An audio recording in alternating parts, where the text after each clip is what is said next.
सो बच्चा party of class 8th, यहाँ पर आपको ध्यान रखना पड़ेगा कि the further analysis of inter particle forces ये क्या होती हैं और किस चीज़ पर डिपेंड करती है। जो पार्टिकल्स या जिनको हम कह सकते हैं एटम्स या मॉलिक्यूल्स के बीच में जो गैप्स होते हैं in different states of matter, तो it depends on the distance between the particle, पहली बात। और ये किस चीज़ से कनेक्टेड रहती हैं या अफेक्टेड होती हैं, बाय द थर्मल और हीट एनर्जी जो इन पार्टिकल्स के अंदर होती है। हर पार्टिकल के अंदर एनर्जी होती है।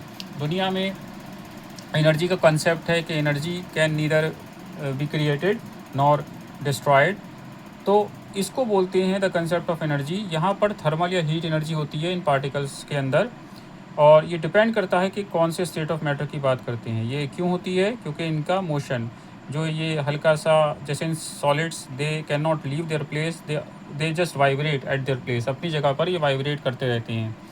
तो जस्ट लाइक स्विंग, और we can say just like the pendulum of the clock, जो आपने 7th में ही पढ़ा था। तो ये जो एनर्जी है इट डिटरमाइंस द स्टेट और फिजिकल स्टेट ऑफ मैटर, जिसमें हम देखते हैं सॉलिड्स में एनर्जी बहुत लो होती है इनके पार्टिकल्स की। क्यों? बिकॉज उनके जो पार्टिकल्स हैं अपनी ही जगह पर थोड़ा वाइब्रेशन लाइक दिस, बहुत कम रेंज तक वाइब्रेट करते हैं, जैसे ये लाइन है zigzag, to and fro motion.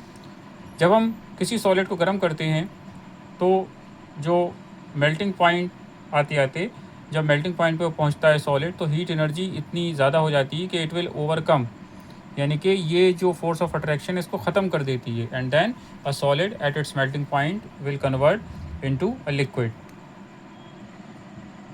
Now in liquids यहाँ क्या होता है, पार्टिकल्स थोड़ा दूर दूर होते हैं and they can move around with in limited space. तो ये सॉलिड से कंपैरिजन में इनके बीच में गैप या स्पेसेस ज़्यादा होते हैं और ये बह सकते हैं, दे कैन फ्लो। तो इसलिए लिक्विड्स को, जैसे पानी है तो इनको फ्लूइड बोला जाता है।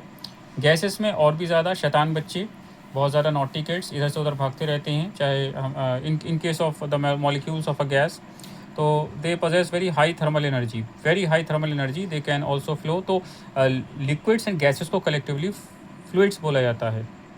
सो इस तरह से आपने देखा कि मैटर की जो स्टेट है it can be change by increasing और डिक्रीजिंग थर्मल एनर्जी और हीट एनर्जी।